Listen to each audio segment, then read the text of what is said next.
Hey there guys, theBolderBoulder here.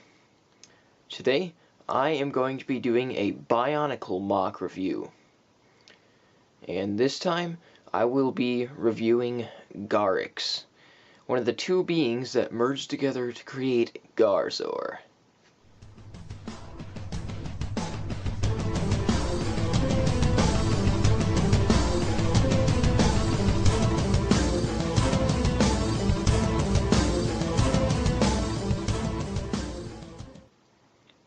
Alright, so now, just in case you haven't seen who Garzor was, one of my biggest Bionicle MOCs I've ever made, here are a few pictures.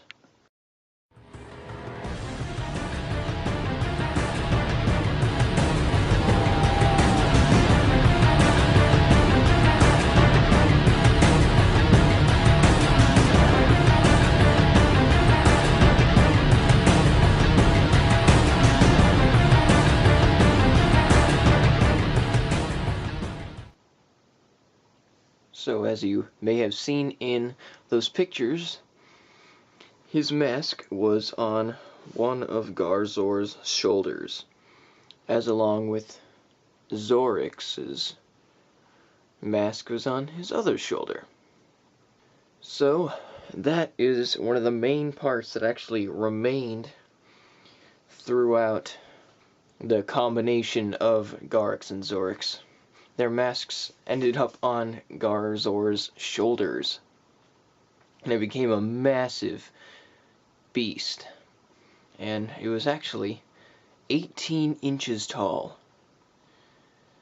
You could look at a yardstick and figure out about how tall that is. It was, like I said, the biggest Bionicle MOC I'd ever made. And I know some people were probably wondering what Garrix and Zorrix looked like before they became merged into this giant monster that became of it. So, I made the MOCs, and I'm going to be showing them to you guys. So, I'll give you guys a 360 view of what Garrix looks like.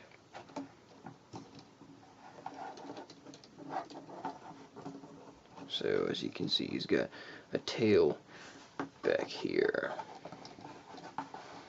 So the color scheme mainly consists of green and silver and gunmetal armor parts and everything. And on the back, his tail is connected right here on the lower back, or mid back, and his legs have 3 different joints, and I used Hero Factory pieces on here, as I also did on Garzor on the hands mainly, and used some armor on the wrists on Garzor from Hero Factory sets. And as you can see, I use these, I don't know, I'd like to call them like blaster or booster armor plates or something. But whatever you'd like to call it, it's fine. Got green Rockshi feet, but they're not from an actual Rockshi, they came from another set. And got silver claws on here. And this silver piece right here, they came from Pohatu Nuva, and some Toa Hordica feet on his shoulders, and Inika armor right here and on his chest, and then Toa Nuva armor down here on his legs. So also, one more thing I'd like to point out is that I tried to make the leg structures as similar to Garzor's as possible, because that is what their legs originally looked like. Except with Garzor, there are a lot of support beams and things that look like hydraulics, I suppose you could say. Those pieces are very useful when you're making a large MOC, or if you need something to have a lot of support.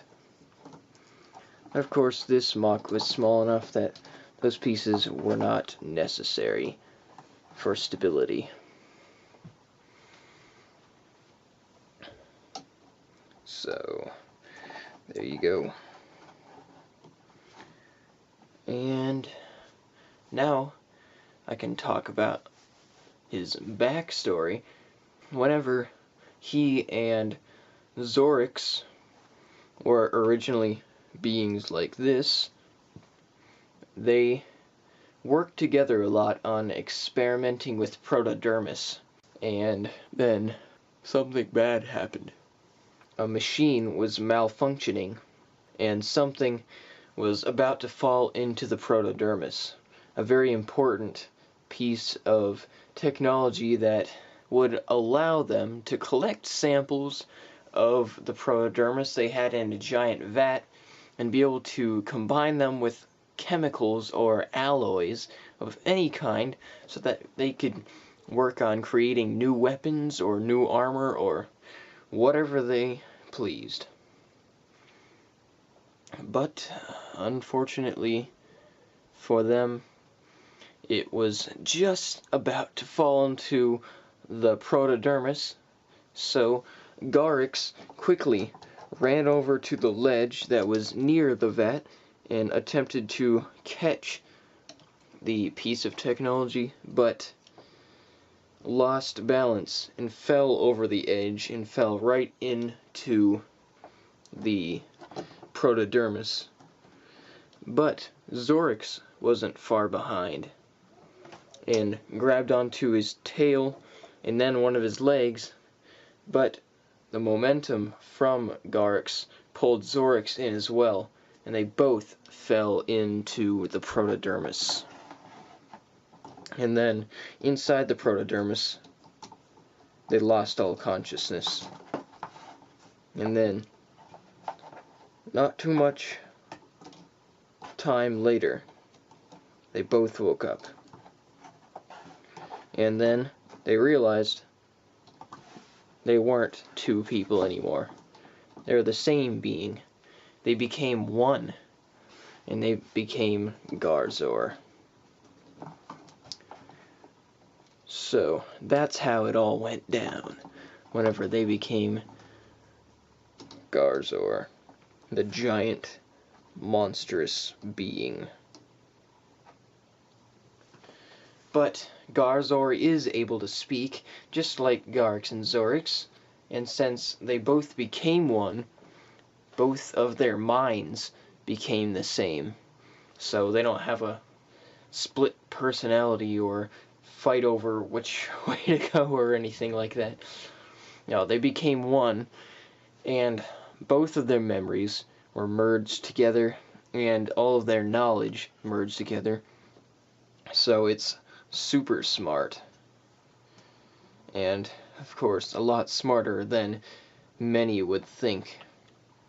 But it does have tendencies to be very violent, but it doesn't always go around trying to destroy people or find its next victim or anything like that. They are just simply forced to be together because of the protodermis that merged them into one being. So, that is pretty much it. And in my next Bionicle MOC review, I'm going to be showing you guys Zorrix. So, thank you guys very much for watching and subscribing and clicking the like button. And please be sure to check out my Facebook and Blogspot pages.